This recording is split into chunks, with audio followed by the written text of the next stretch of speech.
Hello, I'm Todd Phillips, the editor of Canadian Auto Dealer. We're joined here today by Trevor Robinson, the VP of Client Solutions and Business Development with NCM Associates, and also Stacey Stewart, the VP of Business Management Solutions with NCM. Guys, thanks for joining us. Thanks, Todd. Nice to be here. Thank you. Well, Trevor, every year at NAD, I always look forward to our chats. We sit down and sort of get caught up on the state of the industry. You always have a lot of insights about what's going on with dealer trends. We can't do that this year, but nonetheless, you have a presence at NADA with a booth, virtual chances to interact with dealers who drop by. There's some video content there. So tell us what it's been like as an exhibitor sort of planning for NADA this year. Definitely a lot of internal discussion around the plan. It's definitely, I think, a focal point for us to figure out how to serve the dealers in this environment. So, quite simply, our approach for this virtual NADA is to, offer up the virtual booth that was an option as with all other vendors, but we've taken a slightly different approach. We're the offers that we've created that, normally everyone has offers at NADA. The offers that we've created are going to be good all of February. So, our approach has been quite simple. Look, we don't get to be at NADA physically with our clients and prospective client to have that experience. So, as like a value add and a plus to the industry, we're kind of giving back a longer availability to the offers. So go look, we know we don't have any ADA in the traditional sense. We're here virtually, but we're also here longer for you.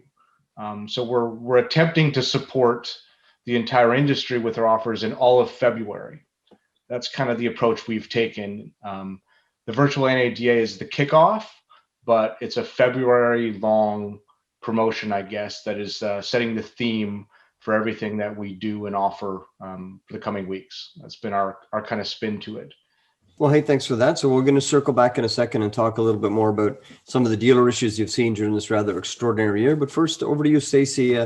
You focus a lot on the OEM side. So what is sort of the approach to really have conversations with some of your OEM clients during NADA and again, as Trevor mentions, through the month of February? I think the approach is, to offer our products and also help them support their dealer network as well. There's obviously been a great need of that in the last 12 months, and it continues to move forward. So it's really to offer our products and show them how we can actually help them with their retail network. Okay, great. So Trevor, as I said, let's jump in a little bit to some of the dealer issues. An extraordinary year, maybe the situation in terms of profitability and the trends aren't the same on both sides of the border. So maybe just tell us in the year that was of 2020 pandemic and chaos, shutdowns, lockdowns, and whatnot, how have dealers been doing and how have you been sort of helping them navigate this, with new measures, new metrics, and new ways of trying to assess their performance? Yeah, absolutely. So it's definitely been quite the journey. We're quite proud, first off, with some of the products that came about and were developed rather quickly to support the dealers. One of the elements that we had to deal with kind of really quickly into the pandemic, so Q2, Q3 of last year, was how to deal with the data to understand the best way to look at performance. When the industry is traditionally a year-to-date type of time frame, the year-to-date metric doesn't work very well when looking at performance like we had last year, where things were varying quite rapidly via month. So we did develop a whole new way to look at the data. We called it the ESS, or Emerge Stronger Scorecard, and it was a simplified view of data that used month trends and compared month trends back to a fixed reference point, which we chose as November 2019 as kind of the starting point. So this was something that we evolved and rolled out as a free electronic product to all of our 20 group members, and served as the foundation of kind of how we looked at data with our 20 groups and with our dealer group clients for most of last year. This product's also been one that's been handy to use at the start to this year, because picking the right reference point and looking at kind of hidden gems, if you will, through some of the month data has been rather critical to how that works. When it comes to the dealer performance, though, it's been another fascinating year. Most dealers in the U.S. and Canada did have record profits. A lot of this was driven by your traditional low supply, high demand type of situation where margins increased in both the new and used product. So that was probably predicted and well understood across the industry. However, one metric that truly surprised me is that in both countries, we had unprecedented floor plan credits start to show up. Okay, so you got a perfect storm of potential factory incentive money piling up because OEMs were being quite generous as we got through the year. You have margins rapidly increasing on both new and used. And then you got floor plan credits showing up as this, almost other margin, if you will. I don't even know what to refer to it as, but you had a perfect storm here come up in many situations. So, it was all leads towards a rather rapid increase in margins and profitability. Now, we also had an aggressive right sizing that went on when the pandemic happened. Now, some did this more aggressively than others, and a lot of the data was confused, to say the least, when it comes to how that looks on a financial statement because of the government subsidies that existed on both sides of the border. So it took a while for us to see a true reflection of this in the data because a lot of people kept it in there because they had the government money. So. Do you think going forward that this year will be something that simply gets tossed out as an outlier? Or do you think some of these trends and data, whether it's the right sizing or the margins, I'm sure the levels of incentives and, we're probably very related to just the situation that we're in. But do you think that this year just gets thrown out in your benchmarks, or are there things here that are going to stick as new ways that dealers are just adapting? Well, I'm glad you brought that up. A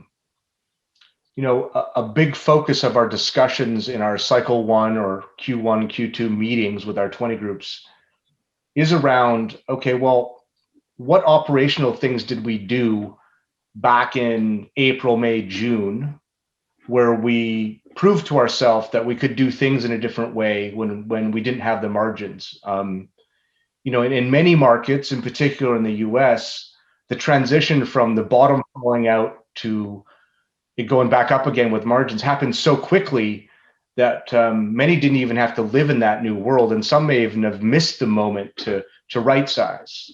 So we're taking the opportunity right now to go back and have a look at that and remind people of what we did and where the sizes and staff levels and expense numbers need to be. So I think for a good chunk of our clients anyway, we're in a different expense structure environment for this year. The margins are continuing, but who knows where that goes. You could have OEMs change some programs. We're still uncertain of the demand and supply thing and to see where that works out.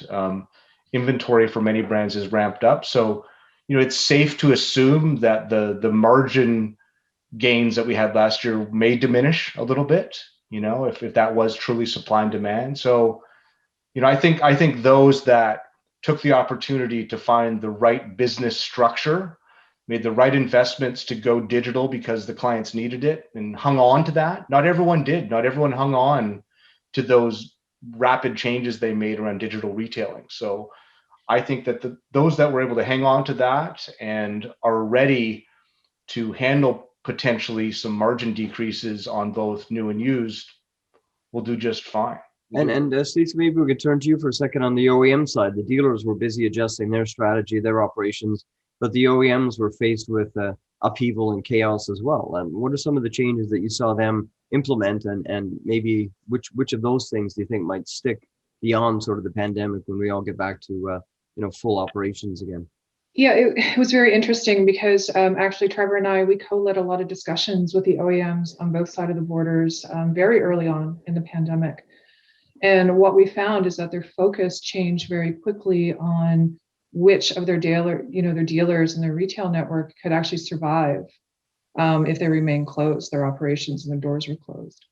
So we started focusing on cash. It was really, your working capital, your bottom line just really didn't matter any longer, because it was which ones will survive, which ones do they need to support. We found there was a large need of information, because they knew what they were experiencing, but they really didn't know how, others were doing in the industry. So we were very fortunate that, they allowed us to share information. And, we were able to go. We also built a lot of reports for them. Again, to Trevor's point, we were, very grateful that we were able to do that. We gave them the reports so that they could help their network, and, really started to partner with them. And what we're seeing now is obviously they're really starting to focus on expenses, and 2021 as well. And we've just done one of our first cross-divisional initiatives actually last month with the Institute and Business Management Solutions. And we've given out webinars on expense reduction for the dealer network in Canada. And it was incredibly well received. We had over an 85% attendance rate, which we thought was fantastic. We weren't sure what to expect. And we're getting demand for more. So again, it seems to be the OEMs and both the dealers, they're just looking for information. We also have a planning tool that they reopened, because obviously their forecast and their planning for 2020, very quickly was no longer applicable. And, we told them to reopen it, and it became almost a re-engagement plan with their dealers. So they're able to sit down and say, okay, how are you going to survive this? How are you going to do? So it's been very interesting. Again, it just seems a need for knowledge, and, how they can support their retailers is what they're looking for now. Awesome. Well, great. Thank you for that. Trevor, maybe back to you for a second. We mentioned, cost reductions and the change. It seemed like the world was thinking, I was seeing a lot of content around, post-pandemic, quite early on in the pandemic, as though this was just this really blip in the summer and everything was back in the fall. But with second waves and with this new variant, there was so much unpredictability on when, on both sides of the border, life goes back to normal. I think it looks like dealers are trying to really go back to trying, how do I operate within this? Let's not look at this as an isolated short-term event. This is, no one has any crystal ball when the vaccinations are going to roll out. We can all get back to doing things we used to do. But it looks like we're in this for a while. When you're saying, are dealers embracing it that way? Do you find that they're ready to accept that this is the way they're going to have to operate for some time?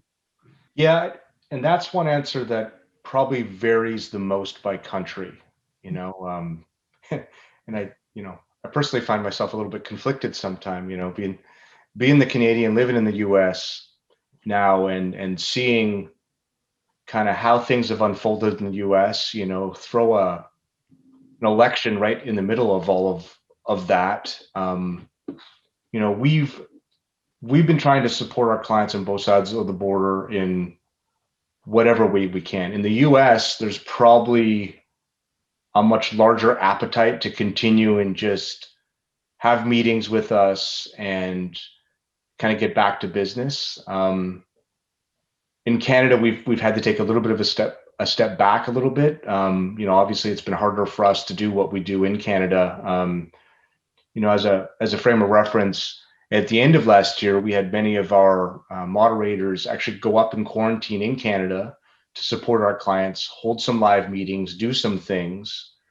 Now that's kind of, for our first round early this year, we've regressed and we're not doing any of that. It's gotten tougher to do that, and there's not as much appetite with the members to do it. So in Canada, it's been a slower start than it was end to the year, which could be tricky. Now, I'm not saying that how we support our clients is indicative of how the industry is pacing, but it's definitely been a bit of a setback. In the US, though, things are kind of back. Groups are making their own decisions. Dealer groups, there's a lot of pressure to meet and get support because they know it's going to be a tricky year. So I find that many of our clients are getting back at it from a product standpoint with us, because they see the same things that we talked about first around what has to happen to get through this year, and they're able to do that a bit more, I guess. So, well, it's interesting. I appreciate the conversation. I know we always chat quite often, Trevor, about the need for dealers to innovate, the need for them to sort of embrace some of the the best practices that you see in your work in the 20 groups across the industry. And that certainly was a catalyst for some of that digitization, some of that stuff that was really completely unexpected, but probably overdue. So it'd be interesting to see, already which ones have stuck to digital retailing, which ones are going to slide back into the old ways of doing things. So I look forward to NADA 2022 to assessing this year and really what the longer term implications are. We're still in a bit of an eye of the storm, so it's really hard to maybe make sense of it all. But I appreciate you guys with your data and your insights, consistently measuring everything. It really helps our industry a lot. So appreciate you both joining us today. Thanks, Todd. Thank you. Okay, thanks. Signing off.